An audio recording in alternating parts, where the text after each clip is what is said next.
on this episode of Edge of the Web. I always say Reddit is focus groups on steroids. There it is. It's focus groups, but to the next degree. It's everybody who you want to reach. And guess what? They are all opinionated. Your weekly digital marketing trends with industry trend-setting guests. You're listening and watching Edge of the Web. Winners of Best Podcast from the Content Marketing Institute for 2017. Hear and see more at edgeofthewebradio.com. Now, alongside Tom Brubeck, here's your host, Aaron Sparks. All right, so welcome back, Edge. Hey, we're broadcasting from Edge Media Studios, located in downtown Indianapolis, Indiana. Every week, we're bringing you the latest marketing trends, digital marketing trends, as well as marketing influencers from around the planet. You want to check out all of our recent shows over at edgeofthewebradio.com. That's edgeofthewebradio.com. That's where you see the news, all of our show posts, and we have our embedded audio right there, as well as embedded video. Also, check us out over on iTunes and Stitcher and Google Play and where else are we? On iHeartRadio and Spotify, and what else we got going on there? I think you tune in. And yeah, we got a bunch of them out there. So tune in and check us out on your favorite podcast aggregator. But also go over to the site itself because we got a lot of information, a lot of really good stories regarding the guests that we talk to on a regular basis. The site, the show is actually powered by Strategist, the title sponsor of the show, your agile digital marketing agency here in Indianapolis, Indiana. And if you're interested in what agile marketing is, just give us a shout. At the number 877-SEO for web or 877-736-4932. And you can also just go over there and chat with us online or get a quick inquiry, and we'll schedule a time to talk to you about agile marketing and possibly talk about some actions that can bring you some immediate digital marketing success. And we love talking to you. Give you a free consultation for an hour to go over what could be a really good relationship. So give us a check over at sitestrategist.com. I'm your host, Aaron Sparks. I'm the owner and CEO of Site Strategist. Every week we bring you this show, and we've been doing it for almost 8 years here. And boy, a lot of things have changed in the digital marketing frontier for 8 years. But the reason we do this is to be able to demystify, debunk some key concepts in digital marketing. There are so many different lanes in this highway of online marketing. It's important to be able to take a moment, unpack some things, and deep dive with some great experienced digital marketers. But it's also a bit self-serving for us because we want to make sure that we keep our powder dry, make sure that we're giving our own staff education inside of the digital marketing space, and keep us primed and ready to go on the newest and trending topics. So it's a little bit self-serving, but at the same time, we love talking to some great professionals in the marketplace. To my left is Tom Brubeck. He's the director of digital media. Hello. Hello, sir. What's up in the Brubeck household this week? Sickness. Yeah. You didn't tell me that before you got in the room here. I know. I've got cough drops in my pocket. Got a nice big thing of water here. Should be good to go. I tried talking to my wife yesterday, but we're going to St. Louis. We're leaving for St. Louis tomorrow, and we were just talking about what we need to do for the trip, and my voice started going away, and she thought I was crying. Oh, my gosh. You were overclamped. We're going to St. Louis. It's going to be awesome. Oh, boy. Well, no, just my voice is giving out. Oh, well, don't let it give out on the show here. So when I clear my throat, I promise to do it away from the mic. Maybe we need to have a phlegm filter or something like that. Well, I'm sorry to hear that, man, but I was laid out. What was it, last week? A couple weeks ago. Yeah, man, gosh, it was terrible. And this season, it just takes its toll, right? Yeah. Anyway, one person who's not sick, or hopefully not sick, Ross Simmonds, he's actually on the line right now. Ross, how you doing, sir? Doing great. I popped some vitamins before I jumped on the call, so I'm feeling great and ready to go. Sweet. All right. So no sickness in the house, right? Nope, no sickness over here. Oh, excellent. I tell you what, each and every show that we do, we actually jump into news at the beginning of the show. So, Ross, interested in going through the latest digital marketing news? Definitely. Let's do it. All right. Let's take you through this week in digital marketing. I was very excited to start my reportings. This week's trending topics.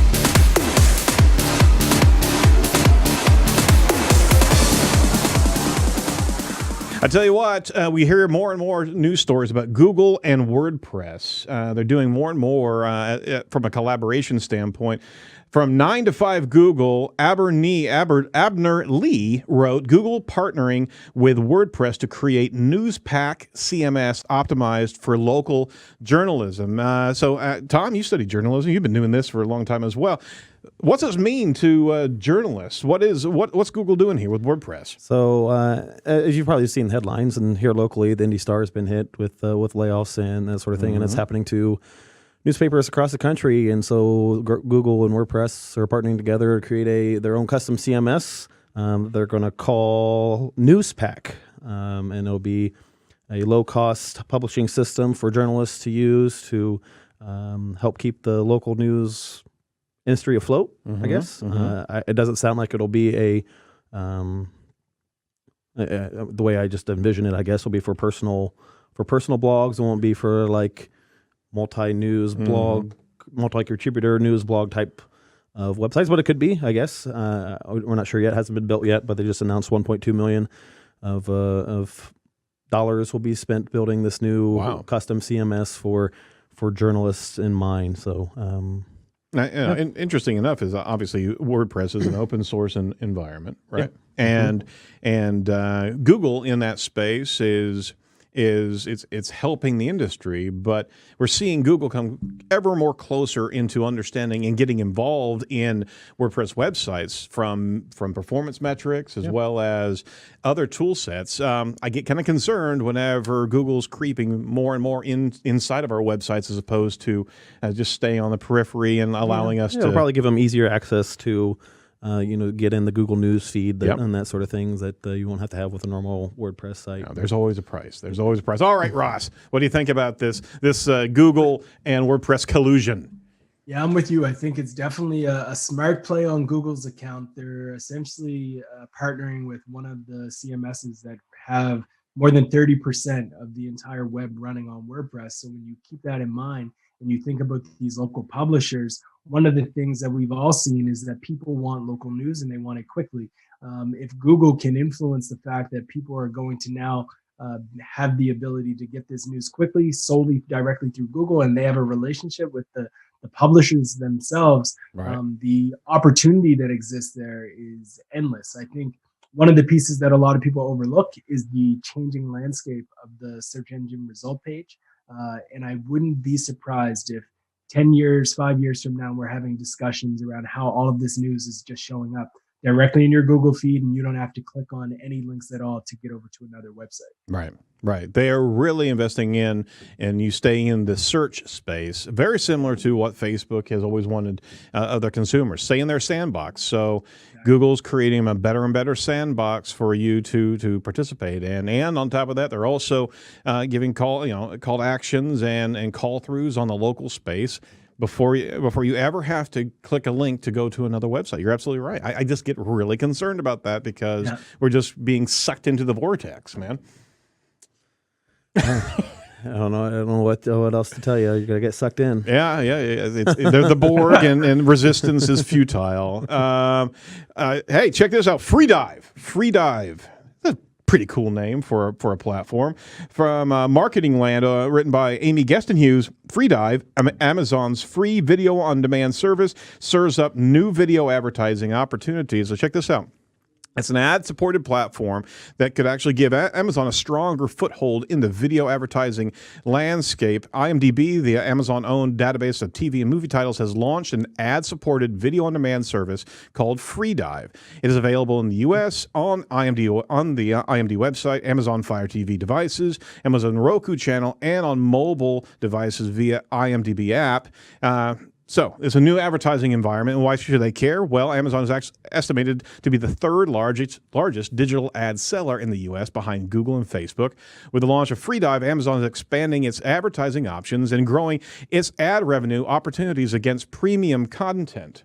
And they're poised to actually pose a challenge to the market leaders on the fast-growing video advertising front.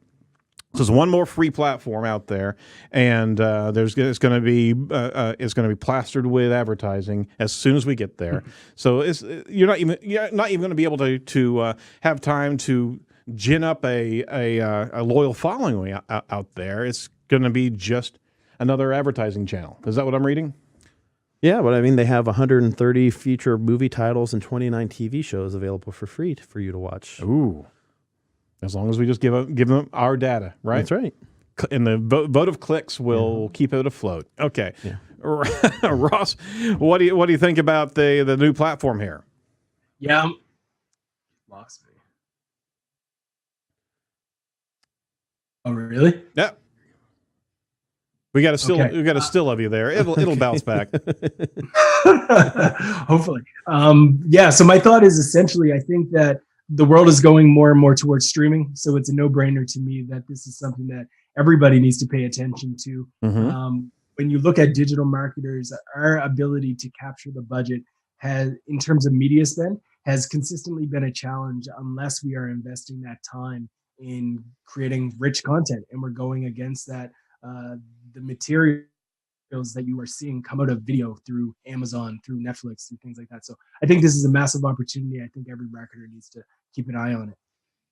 Oh, absolutely. And wow, I mean, just the amount of titles that they have, and I mean, this is not a startup. This is kind of a focused blowtorch, I think, in new content, right, Tom? Yeah. So I'm just glad that they.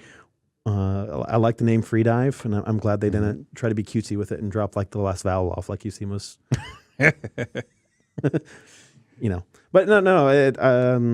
Yeah, I don't know. I don't see many people going to IMDb to watch videos and movies. I guess I don't know. Just see how they incorporate it into the site would be my guess. Normally you go there and it's. I'm not even going to IMDb anymore. All the IMDb results are featured snippets or featured rich results within Google anyway. So when we're watching a movie with my wife and she suddenly has a question that she's seen this person before, I do a quick Google search. If you're watching it on Google Play, you hit pause, and if you're watching with a Google Play, they will have highlights of all the actors that are appearing on that freeze frame as you have it. Right. And so, I don't know. I mean, IMDb obviously gets a lot of traffic, but I'm not sure how much that will continue to be, I guess, going forward. I don't know what type of content they're doing besides just movie titles, reviews, summaries, and that sort of thing. But I don't know. Aren't we kind of tired of all the advertising platforms? I mean, see what I'm saying there? As opposed to social platforms or content platforms, we now have advertising platforms. Sure. One more advertising platform.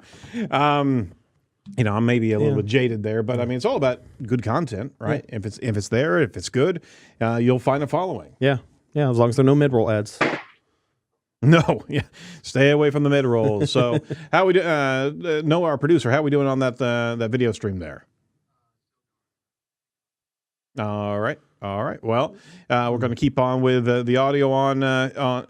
There's video. Video's back. Perfect. Sweet. Yeah, I just shut it off and shut it back on. Okay, yeah, so we could do a reconnect here, but that's what you did. Yeah, so. Hey, fantastic. Live. Hey, screw it. Do it live.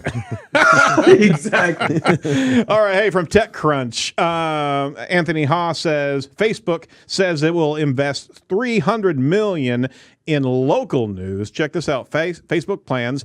If you haven't heard about Facebook's a ginormous megalith of a platform, right? They're planning to make a significant investment in local news over the next 3 years, with $300 million going to a variety of initiatives and organizations. The company has had a rocky relationship with news publishers recently. While it's funded programming from partners like CNN and Fox News, it's also played a role in some of the industry's most dispiriting trends, like the so-called pivot to video, and several other digital publishers that bet big on the platform have been struggling, to say the least. So, what they're going to be doing here, why is Facebook actually investing in this?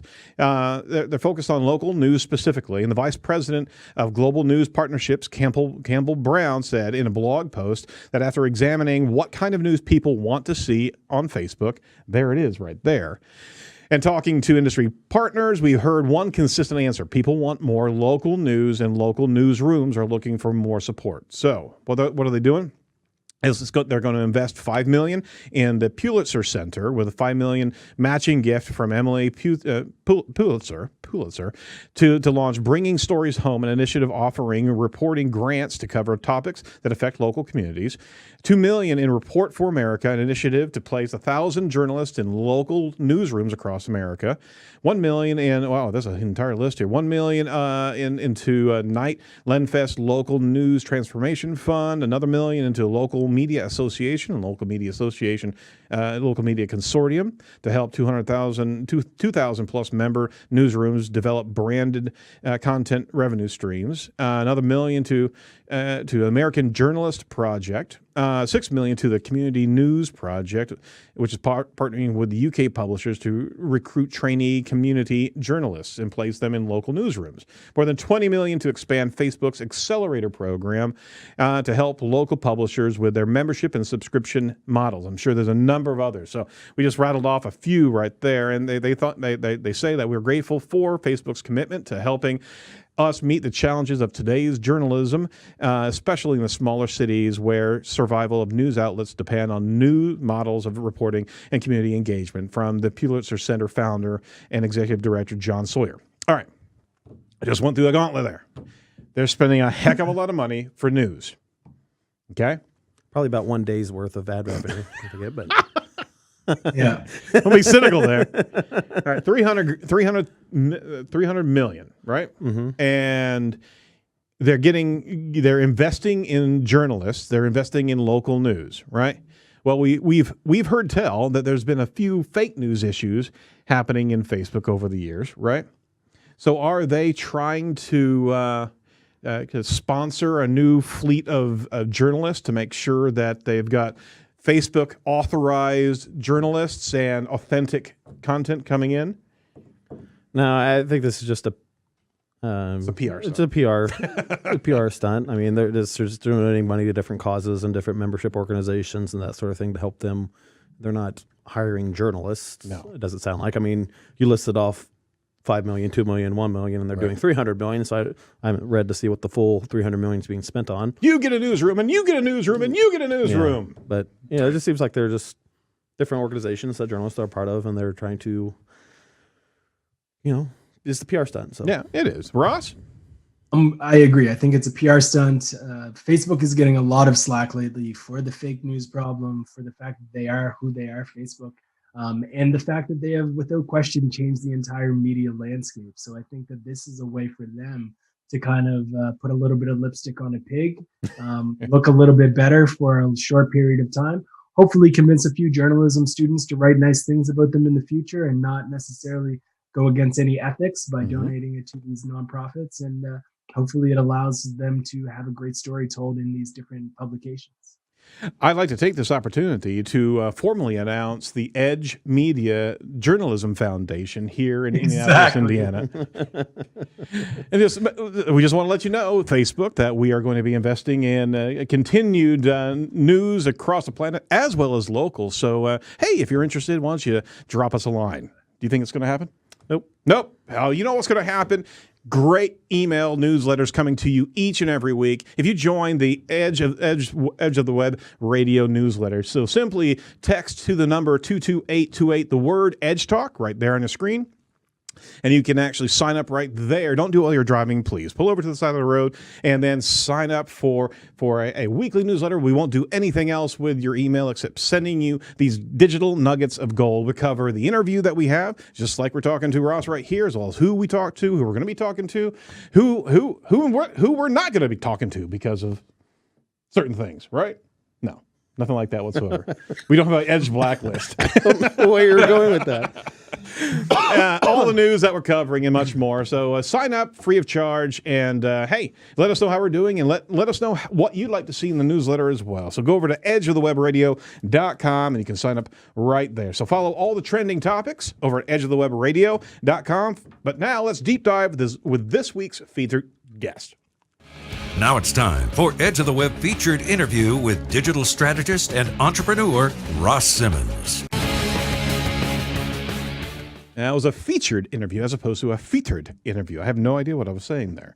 Ross, let's introduce you to our listeners. Ross Simmonds is the founder of Hustle and Grind, an e-commerce store for entrepreneurs, and offers marketing services to brands and startups around the world. He's also a regular speaker at conferences like MozCon and SearchLove, and a number of others. To say the least, he's an awesome dude, and we owed him a return visit. We hadn't scheduled a while back, and he's been castigating us to get back on the show. He's just got a mean attitude. Look at him. He's just. True. But it is a true story. I have been itching to get back on. Oh, well, I mean, we're sorry about the scheduling conflict, Ross, and glad to have you up on the show. Hey, give us your backstory and how you came to be inside of digital marketing. Yeah, so I kind of fell into the whole digital marketing world unexpectedly. I started a fantasy football blog. I'm a huge Philadelphia Eagles fan. Let's not talk about what recently happened. But I'm a huge football fan, and I just had a blog all about fantasy sports. And I was giving advice to people all over the world around what they should do for their fantasy football teams. And this was all while I was a 18, 19-year-old kid living in my parents' basement. And I was reaching people all over the globe with this blog. And that's when it really had some light bulbs go off that this internet thing might last. Yeah. And while I was in school studying marketing, I wasn't actually learning about the internet and digital marketing as a whole. So eventually I started to spend more and more time on the internet. As a result of that, my marks started to go down and the traffic went up. But my mom quickly told me that I needed to get my marks back in order. So I shifted my blog from writing about fantasy sports to writing about marketing, and I continued to do that through university and then thereafter, and it kind of just ran with me. And I've been embracing this whole world of social media technology and digital and content ever since, and been creating content about my passion, which is digital marketing and driving results for brands. Your mom was right. She was right. Yeah. Kudos. Still to this day, I sometimes tell her I could have been on ESPN, but it all worked out okay. I think every teenage boy had a dream of being on ESPN growing up in our generation there. But yeah. And I like Marks and university. I like those terms. You can tell you're from Canada. Yeah. Marks. That is fair. Yep. That was good. Going to university. Yeah. Right? Right. What university? What university did you university to? I went to St. Mary's University. What was it again? St. Mary's. St. Mary's. Yeah. What's their mascot? A husky. St. Mary's. Okay. Huskies. That's a normal one. Bet. Yeah, I bet. Sometimes you get some weird ones. Yeah. My college was the Forester. Oh, interesting. And that's weird to me. I have no idea what a forester was. Just a lumberjack. Like somebody in the lumberjack. Yep. Yeah. Okay. Sorry, off topic. We're going to swap mascots for the first hour here. All right. So, Ross, something very, very interesting in your portfolio of tactics, digital marketing tactics that we wanted to bring to our listeners and audience, and something honestly over the last 8 years we've not covered. Yeah, I don't believe we've ever covered. We've never done a show on Reddit. No, so it's Reddit, guys. I mean, you're a Reddit fan. The channel is often overlooked. So first and foremost, and I hate to ask you to do this, but tell our audience, digital marketers, hopefully most of them, where Reddit is and what it is. So what a lot of people don't realize is that Reddit is one of the most popular websites in the world. Most recently, it was named as, I believe, generating more traffic from Google when talking about a desktop than Facebook or Twitter or any other platform. It's a juggernaut that is oftentimes overlooked because it's not necessarily the most user-friendly network. It doesn't make sense to a lot of people if they go on it for the first time. Mm-hmm. But every single year, more than 82 billion times, people are visiting Reddit. It is a juggernaut in many ways.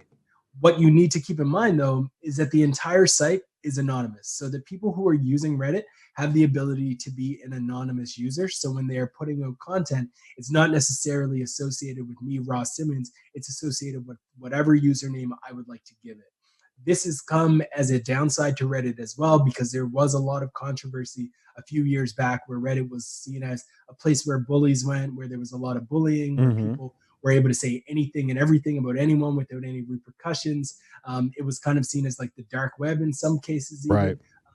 But it's really started to take shape of a whole new vibe, a whole new form recently. And I think that it's a channel that marketers should embrace, should think about, not only as a place where they can drive traffic to their websites, but also a place where they can connect with an audience that they may be ignoring that is actually their ideal customer or their actual buyers.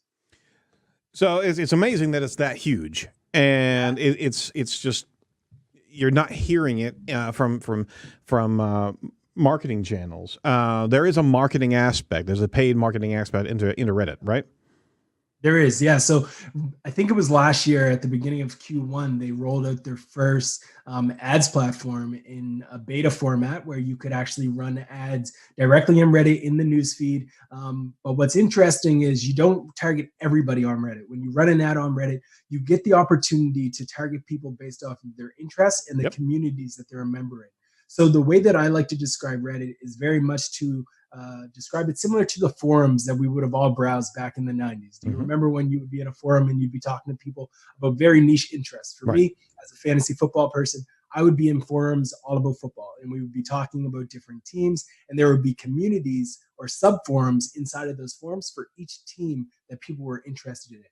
Reddit works the same way on every single topic that the human brain could imagine. There is a subreddit about barbecue. There's a subreddit about audio equipment. There's subreddits about coffee. There's subreddits about books, about writing, about lighting, about do-it-yourselves, about tiny homes. You name the subject, there's probably a subreddit that is dedicated to that thing. And the people who are members of that subreddit are some of the most passionate and excited people about those individual topics. So you can use ads on Reddit to reach these people based off of the subreddits that they subscribe to. So if I'm a coffee company and I want to connect with coffee lovers, I can go to Reddit, run ads with compelling content that is going to reach people who are clearly interested in coffee because they are a member of the subreddit, Our Coffee. All right. So forgive me. Yeah, quick question about the ads. So are the ads, do they appear like normal posts within like a newsfeed or a subreddit, and are they labeled as an ad like you'd see in a Google SERP? They are. So they show up kind of like an AdWord, but where I would say it's less like an AdWord where it's only at the top of your Reddit feed, and it's more like a Facebook ad where it kind of blends in with the rest of the content. It will have on the left-hand side a little line that demonstrates that it's different from everything else, and it will say the word promoted at the top in very small font, Google and Facebook style. It blends in very much like everything else, and you can engage with it the same way as you can a typical post in a subreddit. The one difference that I think a lot of marketers will probably embrace is the fact that you don't always have to have comments on when you're running ads on Reddit. The biggest fear that brands have, that I talk to, that marketers have when it comes to Reddit, is the backlash that could happen if you do advertising on Reddit, because Redditors are known to be somewhat anti-corporate. They're very much anti coming into this channel, this hidden community that nobody has really talked about before, and running advertisements. You can turn off comments so you don't get a bunch of negative backlash from people, and just use your ad to drive people from the Reddit channel that they're subscribed to your website, and that's a great opportunity. And you can do images, videos, links, all of those different formats directly in your feed. And we recently did a research study that found that links are what people want most on Reddit. So if you can upload links and you can promote them, they're more likely to generate upvotes and engagement than just a static text post. But behind that, it's number one is video. So if you can create a video post that is a link to a YouTube channel or something engaging, people will love that as well. Well, there's a rich tapestry there of opportunity and different tactics. I think from a kind of 30,000 foot level here, you're striking the nail right on the head. This is a very loyal community. It is. And there's been a huge anti-corporate environment inside of Reddit for the longest time. Yep. What comes with, I guess, maybe the responsibility of an advertiser is not just to throw in a promotion, but actually engage with the community, Would you agree? Right. 100% agree. I think the biggest mistake that I'm a Redditor too, right? Like I'm not just a marketer, I'm a Redditor. Like I use Reddit as an individual. And I would say from my experience as a Redditor, but also as a marketer, the biggest mistake that brands make is they jump into these various communities without actually understanding what the communities want, without actually engaging with the communities, without actually studying the type of language that the various communities use. And then they come in with something completely foreign that is a blatant advertisement and doesn't add any value to the subscribers of a subreddit. Right. That's when they're met with backlash. So you need to have a level of empathy and spend some time truly understanding the group that you're trying to reach. And this is kind of like marketing 101, but for some reason, marketers forget it when they go into Reddit. You have to understand the people who you are trying to reach. And then you need to create that content that you know that they're going to want and that they desire from you. So I always recommend people to spend some time engaging in a community, listening to a community, and reverse engineering what has worked in the past to better understand what type of content you should be seeding into these communities in the future. And I think this is where we're going to find ourselves. And we talked about it predictions last show of what's coming up in 2019 and beyond.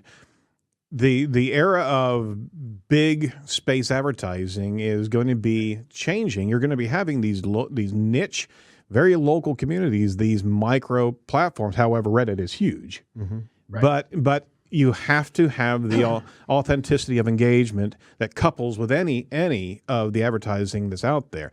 You're going to be getting into spaces which the community can sniff BS a mile away, right? And along with that, building an engagement, building a tribe in that space, you could have loyal followers and loyal consumers, probably tenfold larger than the mass broadcasting that you can do inside of all the respective platforms, AdWords and Facebook and all the different pay-per-click environments. Because if you're investing in that community, boy, they'll champion you beyond measure because you're going to be one of them, right? Yeah, exactly.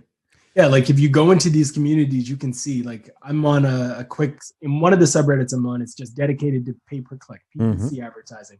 There's 24,000 people who are in a community on Reddit that is solely dedicated to talking about Google AdWords, running ads on Yahoo, Bing ads, all of those different things. Like that is solely what this group is dedicated to. If you're trying to reach PPC marketers and you run a software in this space, that's where you need to go. That's a great opportunity to reach exactly who you want to talk to. If you're running a barbecue and you want to connect with people who are clearly interested in barbecue, you can go to Reddit, you can go to the barbecue subreddit, and you're going to meet people who are truly passionate about finding the perfect piece of meat, about learning how to smoke a brisket perfectly. And there's 88,000 of them just waiting for you to deliver them content that is of value. So I 100% agree. I think we need to think a little bit more about who it is we're trying to reach and niche down when we're thinking about them, and go into the communities where they're spending time, understand the type of content they want, and then deliver it back to them.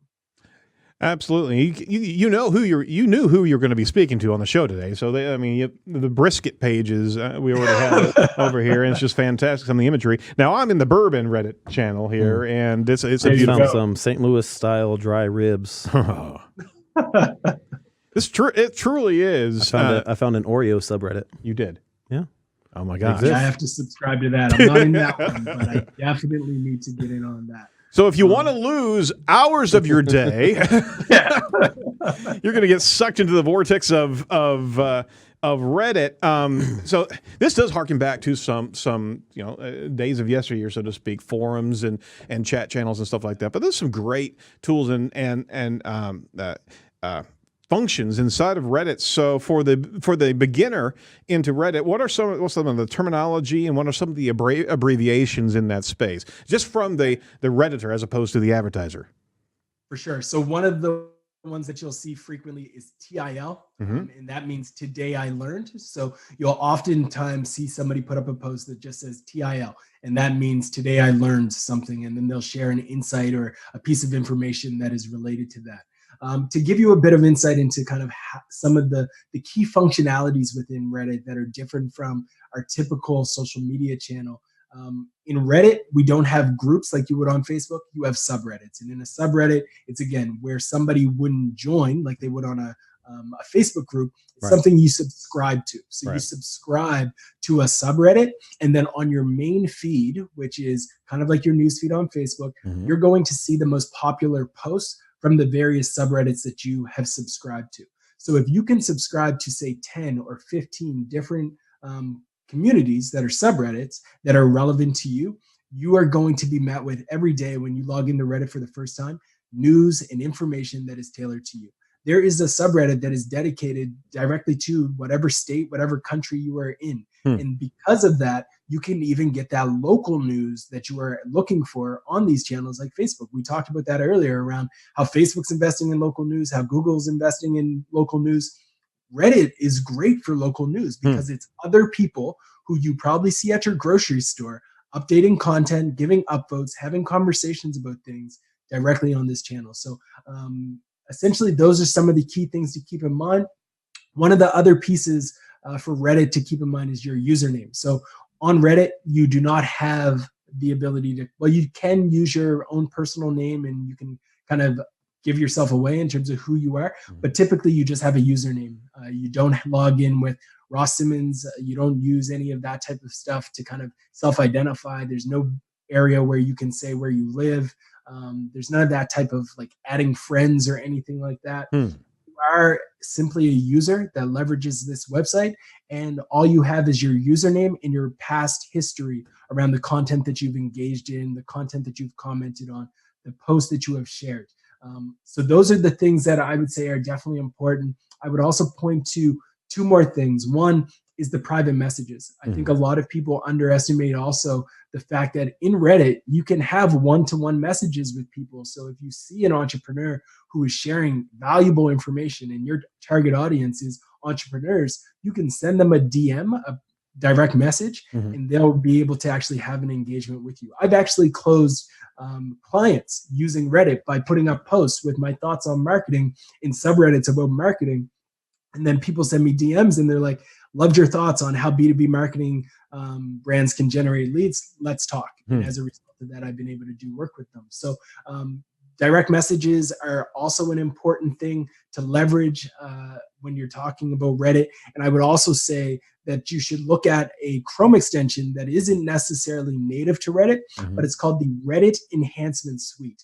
And what it allows you to do is when you are putting up a post on Reddit, it gives you the ability to actually format your content in a way that's a little bit more engaging, that has bullet points, that has bold, that has italics, that has underlines, all of that stuff. It just makes it easier to create content sort of like you would in a Word document, but in Reddit. Good to know. Yeah, absolutely. Absolutely. So let me ask you this, getting back to the username, the anonymity that Reddit affords, the brand play of actual organizations contributing into Reddit. Is that looked down on by Redditors, the Redditors community, if you actually know the brand that's actually contributing to that space, or is it kind of it's still too young for actual companies putting forth content as opposed to individuals? So I've seen it done extremely well by brands, but I've also seen it done extremely poorly by brands. If you are a brand that goes into Reddit and you do two things, one, you create your own subreddit dedicated to your customers. That is a great thing to do. It is a great idea. It's a great concept because the people who subscribe to your subreddit about your brand are clearly going to be your people. They're going to be your audience. So you want to do that as a brand because that's just a no-brainer. That's the only people who are going to subscribe are your customers, and that's an easy win. There's not a lot of risk there. The risk happens when you are going into other communities and commenting and talking to people. This is where it can go astray because a lot of brands think that they need to go into these communities and solely plug themselves. Okay. What they don't realize is that if you go into these communities and you add value and you are simply answering people's questions, let's say I sell a barbecue sauce and I see a question in the subreddit barbecue about the best types of meats for creating a great brisket, I don't need to go into that post and constantly talk about my barbecue sauce. I need to provide tons of value, talking about the type of meat cut that that person should have, maybe talk about the best places to pick it up, maybe tag a few other brands, and then down the road, come into that conversation and reference the fact that I have this sauce for sale. That's the best way to do it, where you add value to the community first, and then you subtly plug yourself later on. And then what happens is you build up a term that I didn't mention, karma, which is the idea that the more karma you have, essentially the less likelihood you are to get blocked from Reddit. You want to build up karma, which means like good credit demonstrates that you are somebody who's adding value to the community, and you get karma every time somebody likes your content. So if somebody presses the upvote button, it gives you karma, which means you are a better Reddit user. So you want as much karma as possible to establish yourself as somebody who the Reddit community can trust, that people would see value with. And the best way to do that is, again, to add value to the conversations happening around you. So for brands, there's two ways to go about it to be successful. One, it's always a great idea to have a subreddit that is dedicated solely to your audience, to your customers. And then two, if you are going into these communities with the brand as your username, you need to make sure that you are not just submitting a bunch of links to your website, that you are not just submitting a bunch of links to your products, that you are actually going into these communities to add value and have a conversation one-to-one with the people using this website. And that, ladies and gentlemen, is the antithesis of BS marketing. I mean, literally, you cannot you can't bullshit this audience.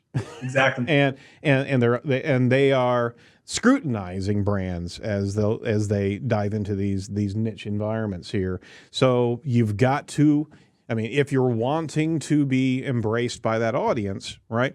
You've got to contribute, and you got to contribute good content, and you got to know what you're talking about. And there's another thing right there, is that you may very well have some brands out there that are being outgunned by the aficionados of whatever subreddit that's out there, right?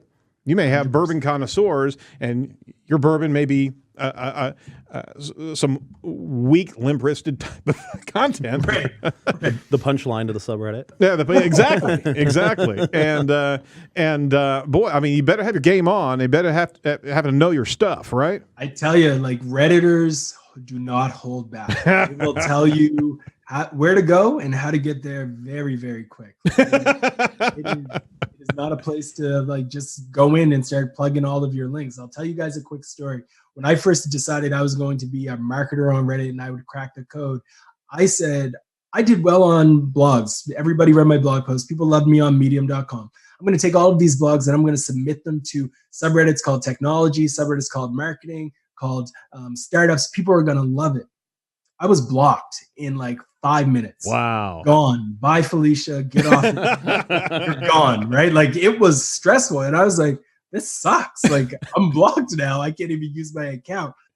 And then I had to think about it. Like, why did I get blocked? I got blocked because I didn't spend time to understand that each of those communities want content differently. Certain communities wanted me to take all of my content from my blog post and just upload it as text. They didn't want me to just constantly be sharing links. Some people wanted me to engage in the community a little bit more. You have to understand the communities you're going into before you start pushing your content, because like I said, they will tell you where to go and how to get there very quick. So you get blocked by, I assume somebody's moderating. So they it's not a team from Reddit, right? No. It's just volunteers who volunteer to moderate the subreddit. Exactly. So there's volunteer moderators.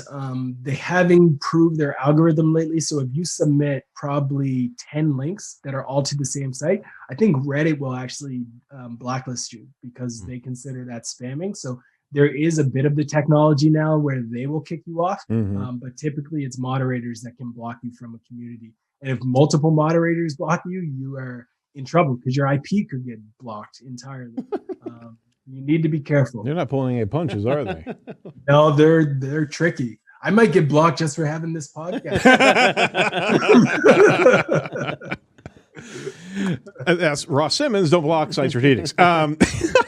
Well, let me ask you this: back in the days of black hat and white hat link building, Reddit was one of the key factors there to be able to post content. Reddit certainly has a great domain authority. Is that getting passed back to domains now?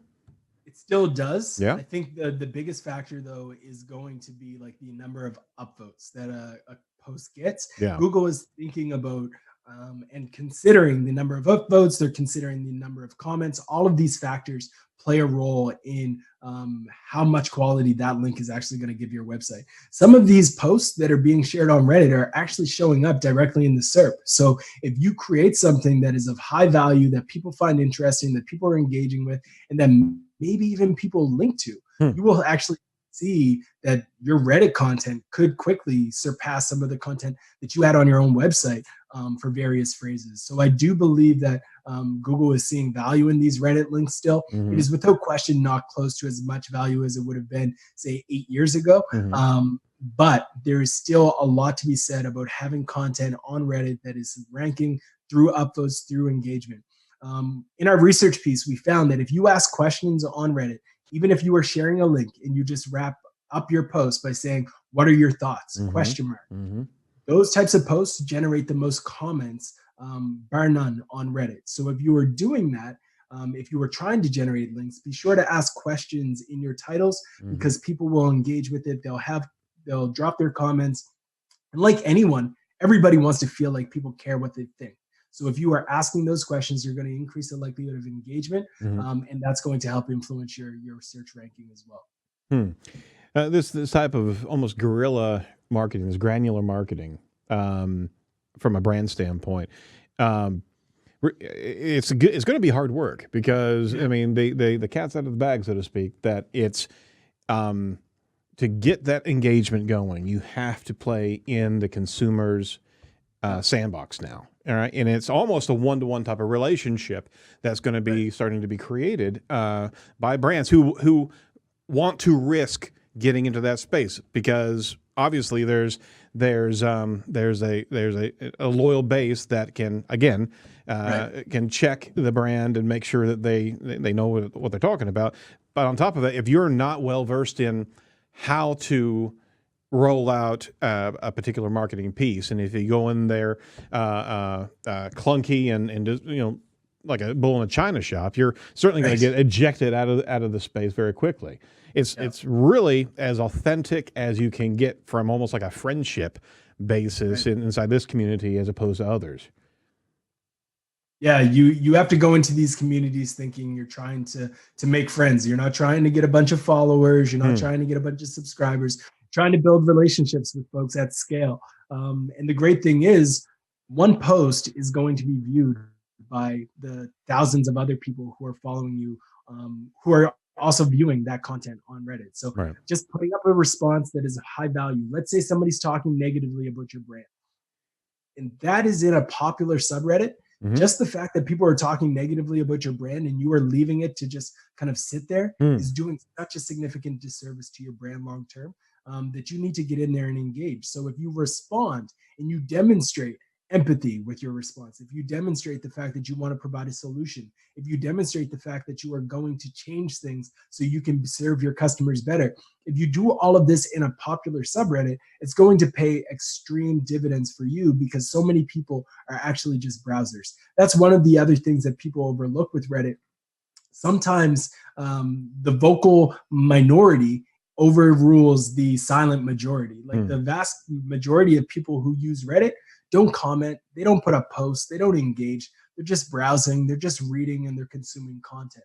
So if you are engaging with a community, or if you're responding back to a negative comment, the community's seeing that, and you want to ensure that what they are seeing is actually going to line up with your values and what the messages are that you're trying to get across. Now, with all of this said, I understand that Reddit still might seem very scary to a lot of people. The philosophy that I oftentimes talk about with organizations is this idea of the 70-20-10 model. 70% of the things that you do in your business should be very, very low risk. You do Google AdWords for the last 10 years, continue to do it. You've been writing blog posts for the past 8 years, continue to do it. You've been using Facebook ads for the past 5 years and you've been able to generate revenue, continue to do it. But 20% of the things that you do should be a little bit edgier. They should be a little bit innovative, not necessarily a complete 360, but they should be a little bit out there. So maybe you're trying Quora, maybe you're trying YouTube ads for the first time, maybe you're doing a podcast. That's in that 20%, things that your competitors aren't doing, but they're a little bit innovative, and at least you know that it's not going to potentially blow up. Right. But 10% of the activities that you're doing as a marketer should be super high risk. And for a lot of companies, I think that Reddit falls into that bucket. So I understand that Reddit is not necessarily going to be something that you have to go 100% on. You put an entire resource solely on Reddit. But 10% of your efforts on a yearly basis could be allocated to Reddit.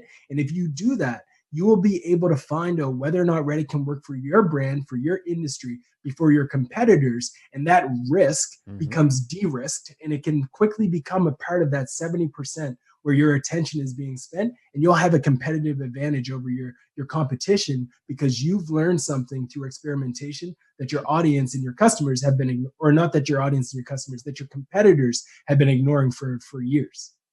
Well said. Well said. From a portfolio of marketing investments, you need to have those type of more experimental factors as well as the tried and true. I was going to say I was in the big SEO subreddit, and I was noticing that one of the threads was talking negatively about a popular SEO tool that a lot of SEOs use, and the guy that runs a lot of the marketing for it chimed in and was able to answer some of the questions. So it was exactly what you were talking about there. Yeah, that's exactly what you have to do. And I love that analogy of the investments for your marketing, right? Like this is an investment. You don't go all in on this. Like we've all seen some crazy investments with Bitcoin and people getting mortgages out on their house and going all in. You don't need to go all in on Reddit with 70% or 80% of your budget, but you can think about it as a channel that you want to experiment with, recognizing that the rewards could be significant in terms of unlocking a channel that your competitors have ignored for so long. So as a brand, I've got to, I understand that this is high return and potentially high risk, at least initially. What's the time investment? Because it's not going to be proportional to the amount of focus, because Reddit, you just can't drop something in there and come back a week later, right? Right. So what's the cadence of investment of time, and what should a brand be paying attention to, and how do they build up that value? I think a lot of organizations have made that move towards bringing in community managers and people who manage their social media accounts and things like that. I think those folks can do a great job in the Reddit space for brands with the proper training and with the proper understanding of the communities, but they're a great fit for this. And I think that it can just become a part of their day-to-day, the same way that they're watching on Twitter to see if people are engaging, same way that they're watching on Instagram to see if people are commenting. They can use Reddit in a very similar sense, where maybe they're spending 1 hour a week or 2 hours a week, whatever that may be, dedicated to it.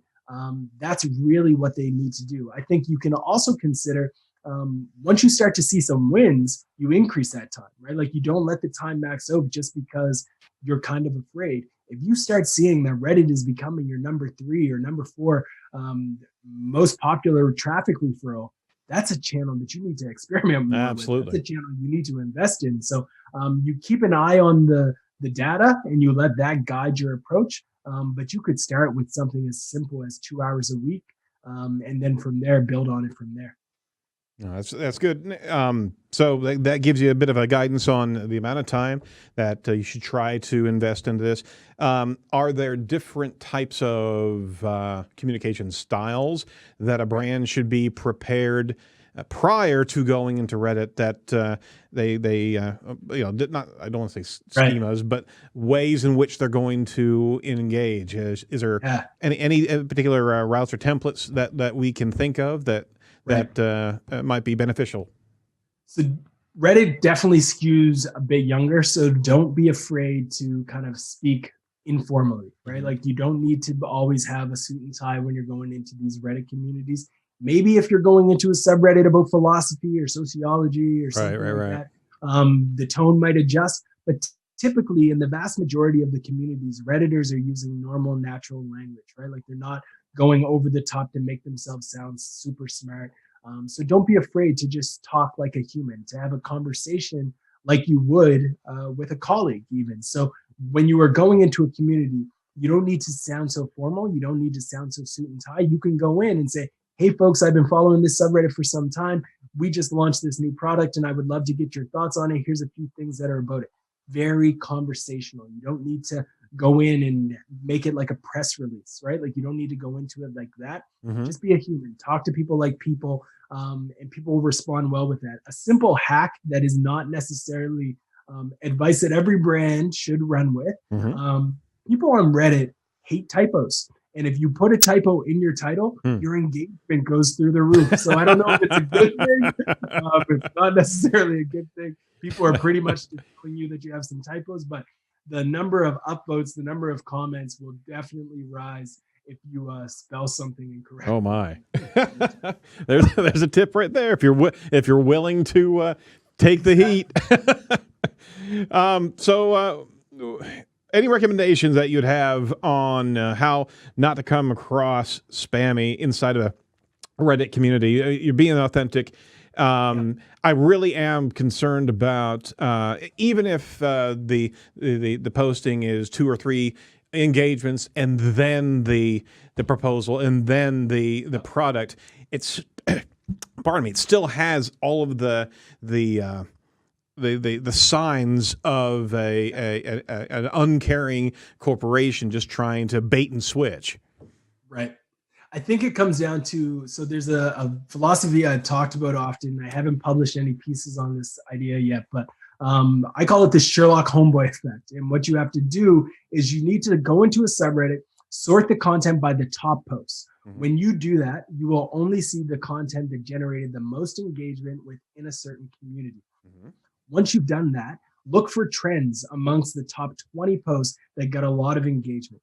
What I want you to then do is think about how you can take that trend, that insight. So let's say you're in a community like Our Entrepreneur, and you're noticing that everybody is sharing X number of tips and tricks on a certain topic. If that's what you notice in terms of a trend, you need to make sure that you're not just going into these communities and saying, check out our blog posts about X, Y, and Z, or check out our product. It is great, and every entrepreneur needs to check it out. Right. You need to leverage the fact that you now know that they want tips, and then you create a post that is filled with tips, and one of the points in your tips is related to your product. So you have to understand, reverse engineer what has worked in the community, apply it to your own industry, apply it to your own situation, and then recreate it, but with a brand spin, with your own way of subtly referencing yourself. Because at the end of the day, if it is all value all around this entire one plug of your product, Redditors are okay with that. They're completely okay with that if you add tons of value around it. So I do agree with your 3-to-1 ratio. Like that was exactly where my head was at. When I talk about engaging first, you want to engage 3 times before you go in for the kill with a post. But after that, like when you do that post, make sure that you've reverse engineered what has actually worked. You leverage that Sherlock homeboy effect where you're trying to figure out what has worked in these communities, and then you use that to guide your approach moving forward. Very good. I think we're underserving one key factor of Reddit and these micro platforms that are very query based and interest based. And I'd certainly love to unpack this with you, even offline. Is that what these platforms allow a brand to learn is how their consumers are interested in these topics.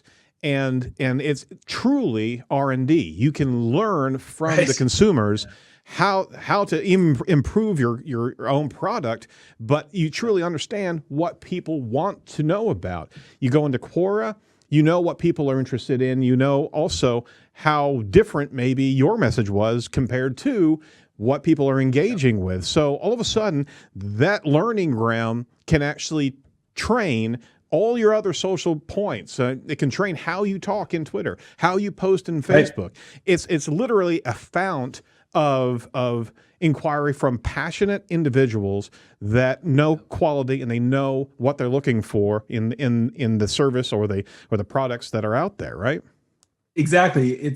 I always say Reddit is focus groups on steroids. There it is. It's focus groups, but to the next degree, it's everybody who you want to reach. And guess what? They are all opinionated. Redditors all want to hear their voice. They all want to give you feedback. So if you go into these communities and you're asking questions, buckle up because you are going to get some great feedback. So it's not just thinking about it as a place where you can drive traffic. It's a great place to think about how you can get closer to your customers, learn from them, take some insight, improve your model for doing business in general. There it is. I've seen tons of organizations put up t-shirts on Reddit and ask for advice, and they'd be met with hundreds of comments from people giving them advice on what they want. A great example of a brand that was built on the back of Reddit is a company called Beard Brand, and they sell beard oils. They went into the subreddit dedicated to people with beards, and they just started asking questions. They asked them what they hated about certain oils. They asked them what they would like in a packaging. They started to upload their packaging, and people decided which ones they liked more. They created tons of content for the beard community, and then when they were ready to launch, guess who supported them? The entire Reddit, the entire subreddit, because they had built that trust. They used them as a sounding board, and they built a product that they knew that these people wanted. So yeah, I think that the R&D side of Reddit is often overlooked. That's off the chart. And on top of that, the community, knowing that they are involved in your maturation of a product, right? You're going to have loyalists forever. Forever. It's night and day. Very cool. Ross, very good information. We really appreciate you unpacking that. We certainly want to steer our audience towards you and inquire about Reddit and find out more, because we could. I mean, there's much more to unpack in this space, and you almost don't want to do a drive-by view of Reddit and looking at the different chains here, different threads of comment. I mean, literally, I've been doing it while we've been talking. I haven't been distracted, but I mean, literally, some of this stuff is just amazing. It is. But I do want to swing back around. We always ask this question of our guests at the end of our show. What bugs you about your industry right now?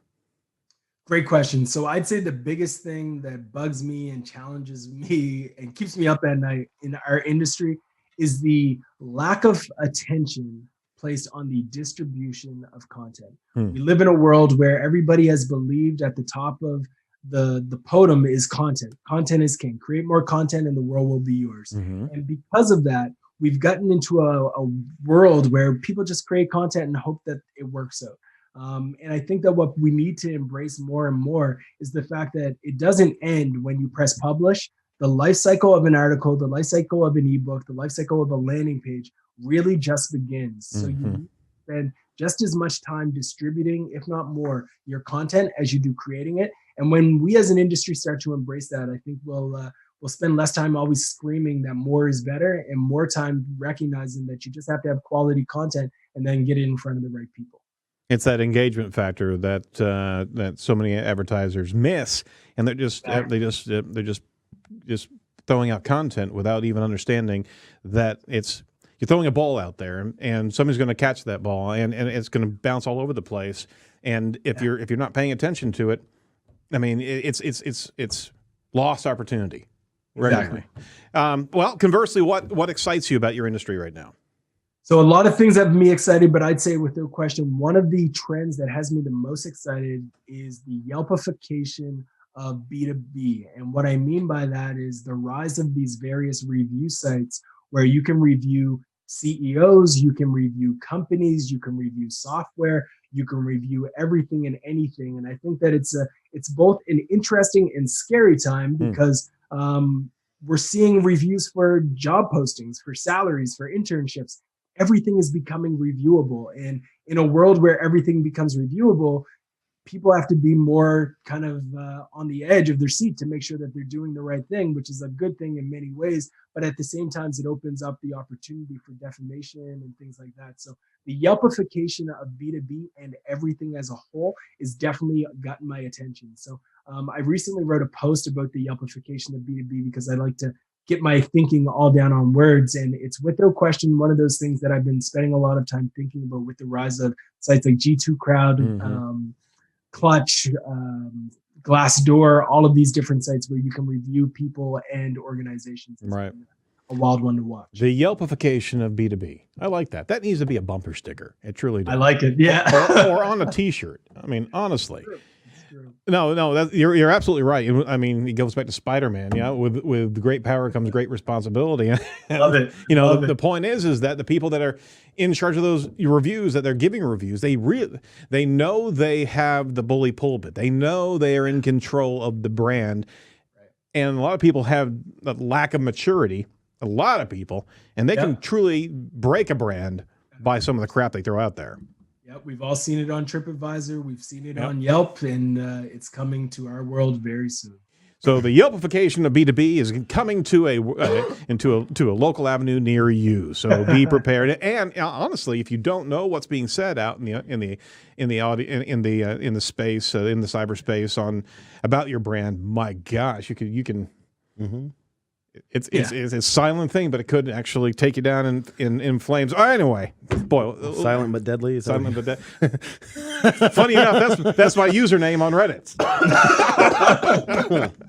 All right, Ross, it's been such a pleasure speaking with you and learning more about Reddit as a marketing device, but also a research tool. Any final thoughts for our digital marketing audience that you want to share with them? I would say, folks, just be willing to experiment with channels. Have an open mind when you go at this stuff. The more you tinker, the more we learn, and the more all of us share ideas with each other like this podcast, the better we'll be able to serve our clients, our customers, and that's really what it's all about. So my hat's off to you guys at Edge for inviting me on to share my thoughts, because this is how the entire industry moves forward. We need to be willing to take some risks, take some chances, as Miss Frizzle used to say, make mistakes, and that's what it's all about. So thank you guys for having me on. I hope everybody got some value out of this, and we can continue to keep conversations going that will move. Absolutely. So I want to finish up with, we want to make sure we promote something for you. Hustleandgrind.co.